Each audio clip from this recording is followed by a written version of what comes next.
Morning. Welcome to Haventree Parent Podcast, where we get a chance to talk about something that's important to us and to you before our kids wake up. Today we are shifting gears and talking a little bit about pregnancy and delivery pretty soon too. But today we're going to be talking about some of the things that we found to be quite surprising related to pregnancy.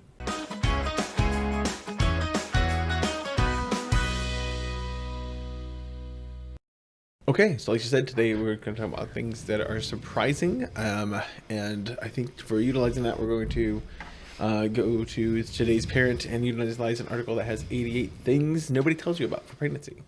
Yeah, so if you like the ones that we've mentioned and you're curious to read more, we will have the link in the description. But we are just kind of pulling the ones that we like or that we were surprised by that are relevant since we've done the pregnancy thing a few times now. Obviously most of these things aren't surprising anymore, but certainly they were the first time around. Right, for first pregnancies and stuff. Yeah. Okay, so the first one is, and I think this is probably the most obvious one, you will miss a lot of work for appointments. Yeah, it is obvious, but it's also just not something that you think about. I remember like with my very first pregnancy, with Adri, I guess my second pregnancy, but with our first kid, I was finishing up nursing school and I was getting close to the end of pregnancy, and was having a hard time scheduling some of my appointments, and the front desk worker was like, I guess you're going to need to rearrange your priorities then pretty soon, aren't you? And I said, well, I've been working on this nursing degree for 5 years. So considering I'm a month away, it is a priority that, will be solved by the time I have the baby. But I just wanted to smack her a little bit. But I've also had that comment since, I try to make my appointments well in advance. And I've done that for the last pregnancy and this one, because, we still have appointments and stuff for Kenzie. Mm-hmm. And I've had some of the office staff sometimes you're like, well, we don't like to schedule more than 2 or 3 out. And I'm like, so irritated because she loves the plan out thing. So she's like, if I can just get this top priority thing on my list and radar, then I'll be good to go. But if they're the ones being refining on the schedule. Right. Like if I can schedule these and then schedule other things around. But my daughter's leukemia treatment is important too.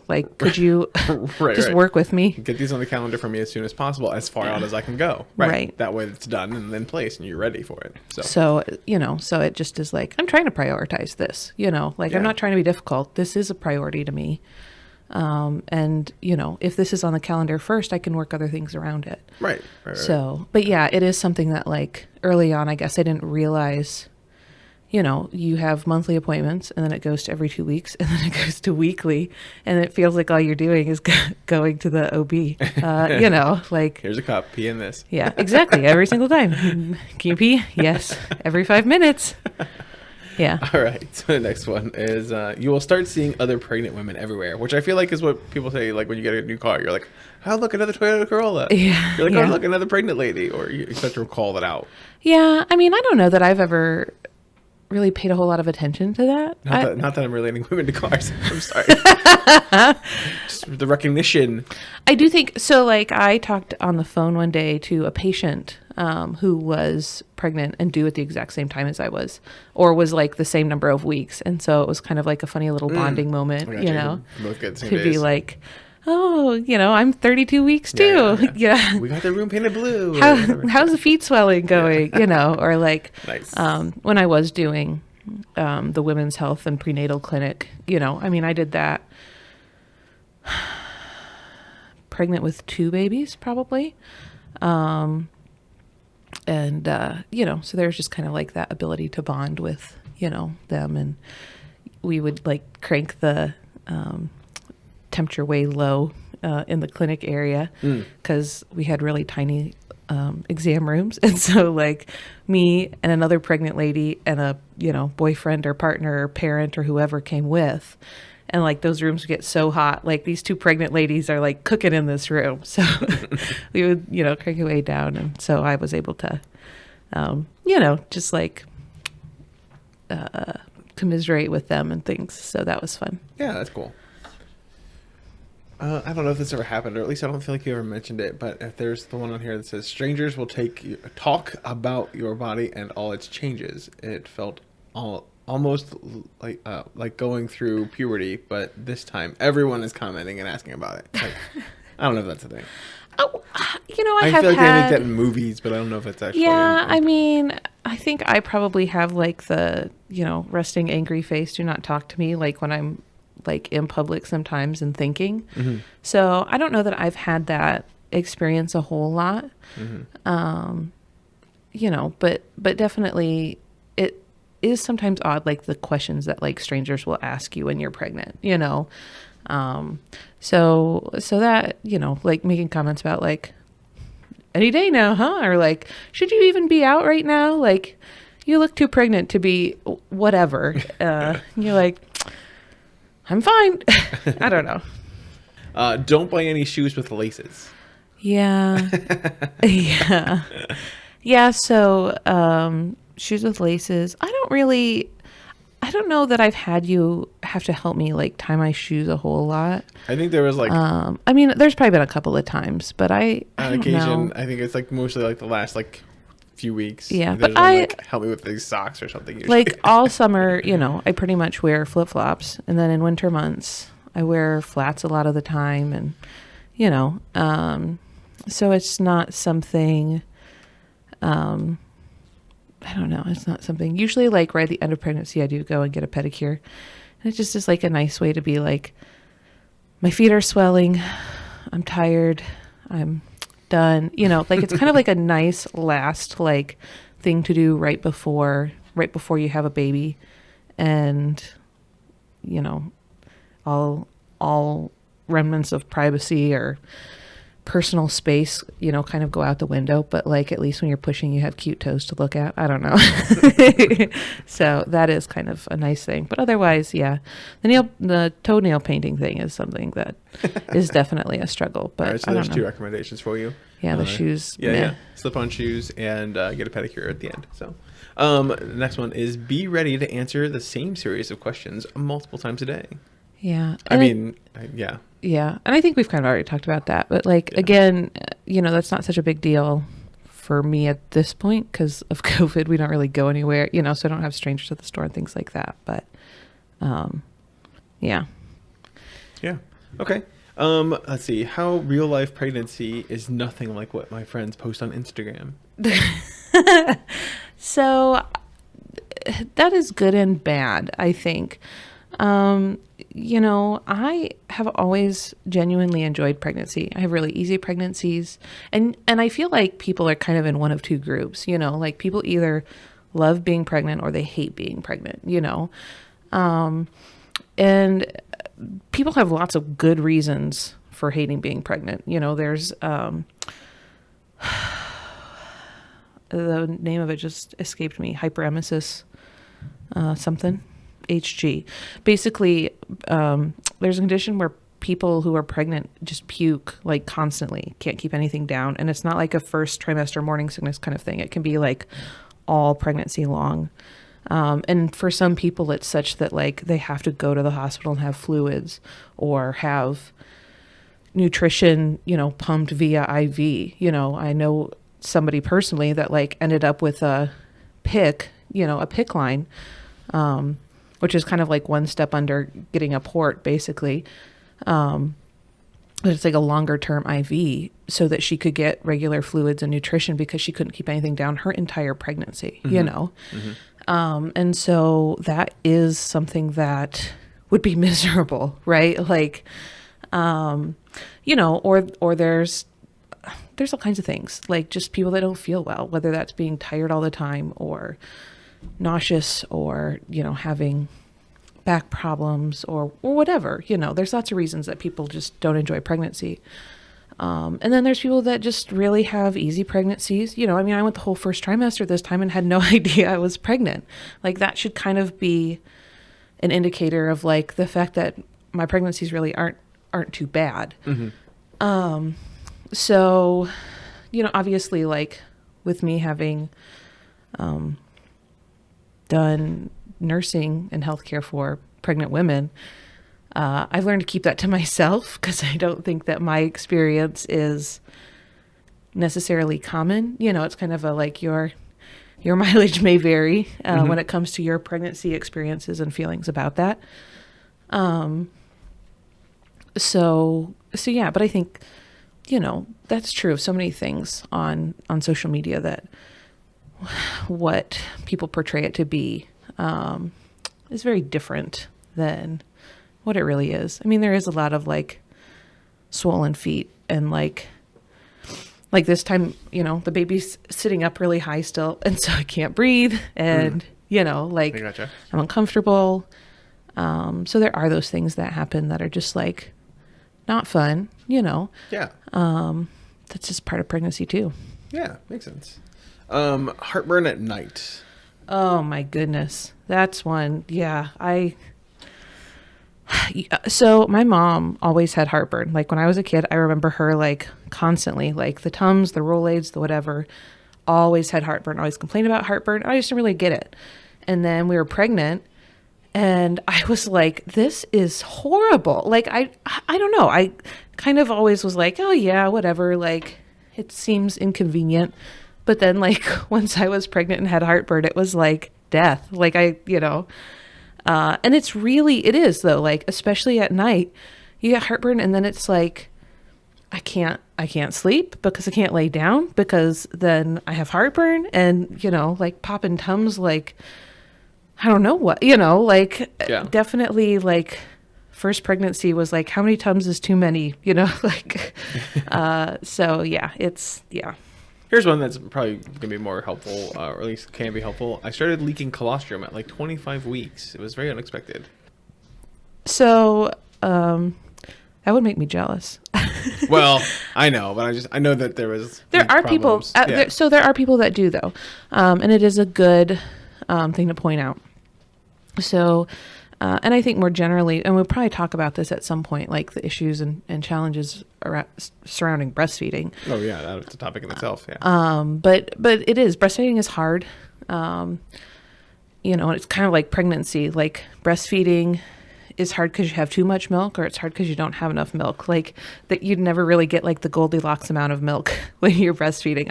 I honestly have never talked to someone that is like the Goldilocks milk producer. You know, I know people on both ends of the spectrum though. So yeah, so I mean, if you're one of those people that starts leaking way early in pregnancy, consider it a good sign that you probably will have too much milk. Be prepared for things like mastitis and do a lot of reading about that. But yeah, I mean, it's definitely, especially that early, it's kind of a surprising. The same goes for like Braxton Hicks contractions. With Obi, our last pregnancy, I started having contractions nightly, every single night for like 2 hours before, I think we were not quite into the third trimester yet. And it was every single night for hours. And then they would just stop. And so by the time like I really did go into labor, I was just like, get this kid out of me. I think I was probably 37 or 38 weeks, and I went to an appointment and I just like burst into tears. Like, I just can't take another night of these contractions that don't do anything. You know, like, so leaking and contractions, you know, can be things that happen. I gotcha. And they're not fun necessarily, but. Sure. Another thing was sort of related to that was just how sore and painful your boobs get during being pregnant. Oh my goodness. So that and your stomach.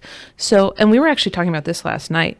Obi is in this phase right now where he wants to jump on us. And when he jumps and lands on me, it like makes me irate. Like it is like I see red and like just lose my mind for a moment. And I think that it must be like a instinctive, like biological protective thing for pregnant people, you know, to like be protective of their belly. But it is like, it just is like instantly enraging. And like the other kids, you know, cause we roughhouse and we wrestle a lot, and the kids that are bigger understand like, oh, you got to be careful of mommy's belly. But like when I was pregnant with Obi and Kenzie would like fall on me to snuggle in and she was rough, it was the same way where I just was like, I'm gonna, you know, like you just have that moment of like total fury, and you have to kind of like realize that, you have protective instincts towards your other children too. That you have to like take a couple breaths. Right. But yeah, the same is true for like even if the kids lean on me a certain way, like when they're snuggling and things like that, I'm like, please get off. It hurts. And it just is like, yeah, they're very sensitive, very sensitive. And it just kind of comes out of nowhere. One day you're just like, ow. So, yeah. And I think that's why in one of the next series we'll talk about is just like why I get overprotective of her. Like something happens to her and I'm like, what happened? Go sit down. Why are you out of bed? Get back to your room. Yeah. Like, yell at her. That'll be a fun conversation. Yeah. I have to keep you safe. What's wrong? The next one is, I didn't know that the act of rolling over in bed would become a 3-part miniseries on HBO. Yesterday I went to bed and she had like a nest of pillows around her. It was like surrounding. Yeah. Yeah. Well, and it is like there. And then I brought 2 more pillows because mine had been taken. So she's like, "There's so many pillows in this bed." I was like, "They're multiplying." You have them all. Yeah. So we've never invested in a like pregnancy pillow. I know a lot of people do. I just have like multiple pillows that I need. Like one on my back, one's really squishy, one's really solid, one supporting my belly, one between my legs. It's like a whole ordeal. And then when you have to get out of bed 12 times to go to the bathroom, you got to reset every time. And it's it is like I lay on my side, and so then if I'm laying away from the edge of the bed, like to roll from my side to my back is like a process, and then to roll to the other side so that I'm facing out takes another 5 minutes, and then trying to like get upright. It's like a whole thing. I don't know, but it is definitely, I've definitely made comments about like, I just need to like wear diapers to bed so that I don't have to get up 12 times to pee at night, because like I wake up desperately needing to pee, and then by the time I can actually get out of bed, I've almost wet myself. So it's definitely an ordeal sometimes. So I don't know if you've ever mentioned this happening, but apparently there's like, how like you lose a limb or whatever and you have like a phantom limb or whatever they call that. So apparently this one says that sometimes you have that womb activity even after baby. Yes. So like, I don't think you've ever mentioned it to me. Yes. So that is something that is really interesting. And Brooke told me about it before Adria was born. But after the baby is born, a lot of people still feel like phantom movement for a while. Usually doesn't last longer than a few months, but it's definitely something that if you're not expecting, it's very jarring. And you kind of like, I've had patients call like, I think there's another baby in there, and Wow. Like, yeah. no, you're okay. Yeah. But it is something that can happen. And so genuinely, like, with this baby, I kind of was like, OB's over a year old. Like, surely I'm not having like phantom baby movements now. Right, like, yeah. It must just be weird gas. And then it turned out to be actual baby movements instead. But that is something that happens. And it's a very weird kind of sensation that occurs for a while sometimes for some people. Right. That I would gain 60 pounds. I did not think that it would be that much. So, honestly on that, I would say my OB is wonderful. She is like an angel from heaven, and I don't know what I would do without her. But one of the things that she's always said is like, it's okay to be conscientious, but eat the foods that you're craving. So like if the first trimester, all you can eat is carbs, that's okay. Like, as long as you're not like going to McDonald's every day, like your body is smart. And in general, like obviously if you're a healthy, normal person that doesn't have chronic health conditions, your body is smart and it's able to adjust. And so if that's all you can keep down for now because of morning sickness or whatever, that's okay. But I think, some people get so caught up in like, I can only gain 10 pounds or 15 pounds or whatever. And then there are people that lose weight while they're pregnant. And for some people, I'm not a small lady, like, and I have always either stayed exactly the same or lost some weight during pregnancy.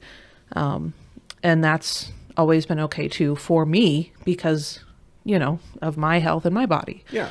So, but some people do like get really stressed out and worked up by that. I think the more important thing to be just thoughtful of for yourself is like, if you see a big jump in your weight over a short time period, that can be an indicator of you retaining water, weight, or something else like that. And so something like that could be a trigger to your doctor to be looking more closely at what your urine looks like, what your blood pressure looks like, what other symptoms you may be having, because that could be an indicator that there's something else going on with the pregnancy. Sure. But that's, again, like if you gain a lot of weight in a week or two, that's something that could be concerning. No, and it's interesting because all your points sort of go into the next one. That's probably why it's organized to be the next. But this one, I'm going to read it fully. It says, nobody ever tells you that being pregnant is the first time in your adult life when you can actually love your body, love your curves, and be proud of yourself rather than ashamed of your round belly and breasts, because everybody knows you're pregnant and you are doing what you have to do, following those cravings, Yeah. and getting the nutrition that you need. Yeah. Other than McDonald's every day, or Right, whatever, right. 3 times a day.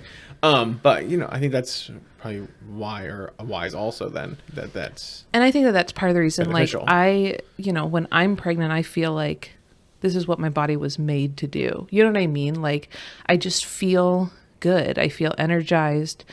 I enjoy like my belly getting bigger and rounder, and like I enjoy the baby moving around and being crazy, and you know what I mean? And there are lots of women that's not the case for, that hate it, or they feel huge, or whatever. But I do, like I think that's a great way to describe kind of the way that I do feel about it. Sorry. And so it's nice and it's fun, and it was not something that I expected. And there's nothing wrong with, if you hate pregnancy, that doesn't mean you're going to hate your baby, There's nothing wrong with hating pregnancy. That's okay too. But it is also really nice when you're one of those people that's like, I love this. Like I love, getting to know and grow this little human, Yeah, makes sense. This is the one I was chuckling at while you were doing that, because I read ahead. That, like driving a Cadillac, I would misjudge the length of my front end and run into things with my bump as I pass by. I have done that with like turning around, like, or in the barn. Like the other day, I was trying to like get in somewhere, Oh, yeah. and I couldn't fit, like I couldn't fit through the space because of my belly. And it is really kind of It's because of the strange. haystack. The hay was in the way. So. Yeah, but but still, if I wasn't pregnant, I would have fit just fine. It just, like, because that your stomach is sticking out, but like it still catches you off guard sometimes. Like I've turned and like hit the kids with the belly, like just stuff happens. Mm-hmm. Or like, since we don't go anywhere very often, like I'll get into the car after it's been a couple weeks and like have to move the seat because the steering wheel is cutting into my stomach now when it wasn't 2 weeks ago. So that's kind of another weird, like, oh yeah, like I don't feel that much bigger, but clearly there's been a change here. Right. So this is changing gears in the topics, but that your registry is fun, but not that necessary. You don't really need that much stuff to register. Start off with the easy things: stroller, bassinet, diapers. Yeah. What else would you say to focus on for those? Yeah, so I mean, we can talk about, I kind of plan to talk about like baby things we love sure. and could have done without. I think the other thing that's important to think about with the registry is that like the registry is fun, and there are things that you need for baby. But you also should probably anticipate that a lot of people will not get things on your registry the first time around. Yeah, I think our work, the guys try to do like a diaper party type of thing, or Yeah. whatever, and like we'll just bring you diapers and boxes of diapers and get to this many of each one. But Yeah. whatever. So like I would say for people who are pregnant their first time, don't buy any clothes, or buy like one outfit when you find out what you're having. But otherwise don't buy any clothes, because a lot of people that come to showers like to buy clothes and not things on the registry. And save your money for some of those bigger items, or go out of your way to kind of talk with like your mom and your sisters and ask them all to pitch in to buy a car seat, or you know what I mean, something like that, instead of buying all the little whatever. But there are like, I hear lots of people talk about like, nobody bought the stuff that I asked for or needed. And I don't want to be ungrateful, but it's frustrating, you know? Yeah. But I think a lot of those like pregnancy gadgets and things, you will be okay without, you know, so sticking to basics and realizing that like people are gonna, you can't control what they do. So just kind of planning accordingly is important. This is another thing for first-time pregnant people or whatever. That dating an ultrasound early on in the pregnancy is often transvaginal. That means internal. From ultrasound. That is true. So Yeah. something you're not prepared for if it's your first one. Yeah, until you're about... And it's shocking for the guys as also, because I'm like, what's happening? Oh, I'll just sit here. Twiddle, twiddle, twiddle. My That is thumbs. true. That is very accurate. It takes until almost the second trimester to really get a good abdominal ultrasound, typically. Yeah. And so that is something that is a little bit unexpected the first time around. My biggest recommendation would be just to always, anytime you're going to an appointment, be showered and shaved if you shave, or, you know, like, because inevitably the one day that you're running late and don't shower is going to be the day that like you have to, you know, do a pelvic exam or something. And then, you know, you feel embarrassed even though your OB has seen it all, I promise. But yeah, just always, if you're going to be embarrassed about your hairy legs, make sure to shave before you go to your OB appointment. Make sure, even if you don't think you're gonna, you know, need to undress, you might. So just be prepared. I'm jumping ahead here. That's fine. Nobody ever told me you should be doing regular kick counts. Yes and no. I think I've never done like strict kick counts. I know we've done it on occasion. Yeah. So one of our For Reza? babies was not very active. And so for that one, I did do them more regularly. Typically, it's important to know like what's normal and not normal for your baby, but also kind of what like parameters the OB is going to use. With a couple of our kids, this one, it did happen once. There was not a lot of movement, freaked out, you know, stressed out. And of course, like as soon as we go to the hospital, she started moving like crazy. So, that was, you know, reassuring, but also annoying. But do know it is normal, because if you've gone a day and you feel like you haven't felt the appropriate amount of movement, being able to then lay down and do kind of a formal kick count measure for yourself is appropriate and helpful before you call the doctor. Okay. This one is your belly button becomes an outie, not an innie. I don't even know if an outie is the appropriate way to like describe it. Like towards the end of pregnancy, it just kind of is like you don't have a belly button. It just is weird. And I don't know. It's not really an outie belly button either. It's just alien-like. Let's see. That pregnancy affects the pigment of your skin or your hair color. I can't comment to my hair color because my hair color changes regularly regardless of hormones. Skin color though, so some people will get like the pregnancy mask on their face, or they get like the line under their belly button. So there are changes that you can see in your skin. I actually learned the other day, we went to the eye doctor, that your eyesight can also decline during pregnancy.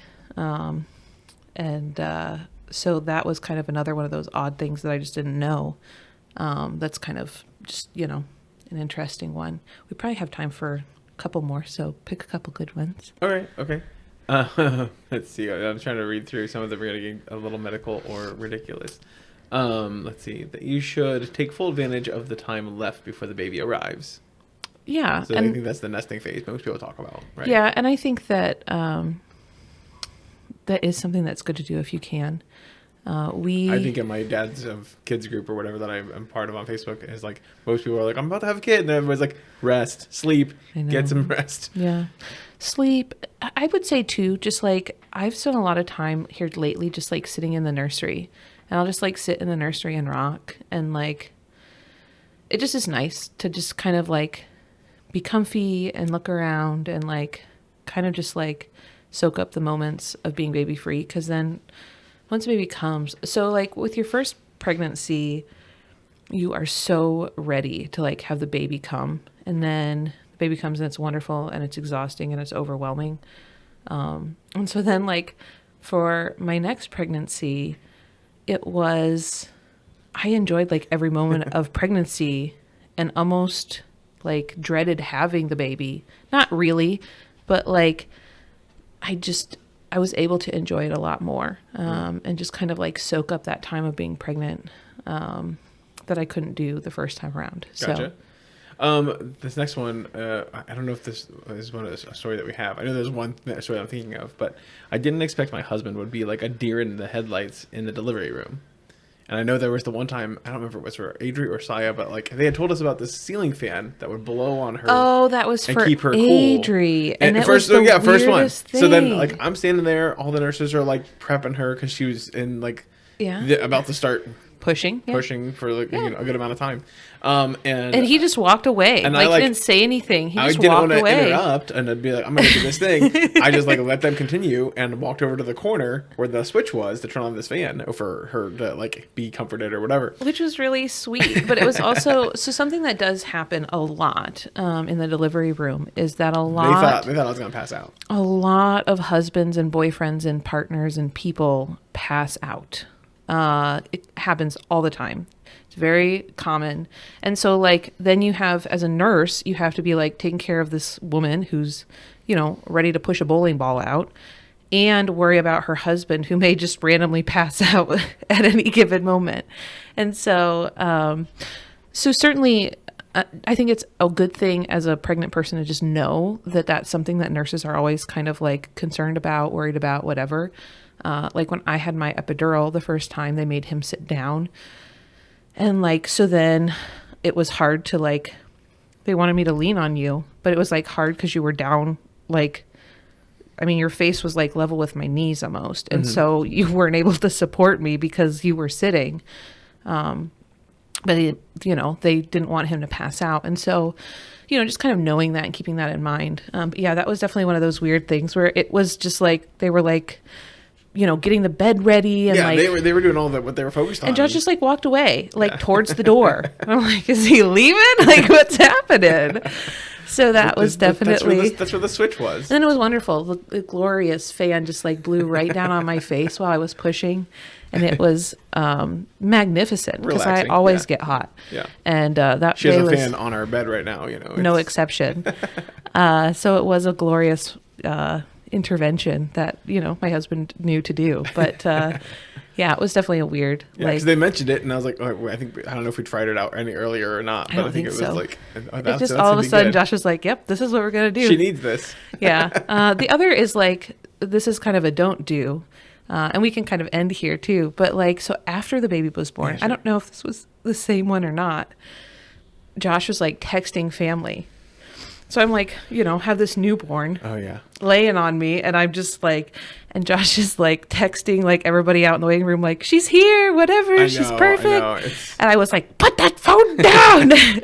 First time dad mistakes. Yeah. So it was, like he was proud and wanted to share it with everybody. So it wasn't really like everybody was waiting on the edge of their seats out there anyway. So it was like, in retrospect, I understand it was sweet, but I was like, so I think it was after that we were like, okay, have a friend in the room that will do the messages. Or that way they can just wait. You know what? Yeah, it does. You just we'll find out in a few. Like, this is our time. Right. Because I mean, in that moment, you still have to do testing and other things and just make sure baby's good. Yeah. So count fingers and toes and all those things. Yeah. So yeah, that was kind of. I think that was also for Adri, where it was like, you just walked away and now you won't stop looking at your phone. Like people message me back. So. Well, yeah, I mean, there's tons of things that are just surprising and unexpected related to pregnancy. But we would love to hear the things that you found most surprising and unexpected about pregnancy, or advice or tips that you have for other new moms, or, things that you can relate to that we were surprised by. All right, so make sure you like, subscribe, follow, share this with other people that are pregnant or, about to be or whatever. And we'll see you on the next adventure. Thanks. Bye. Bye.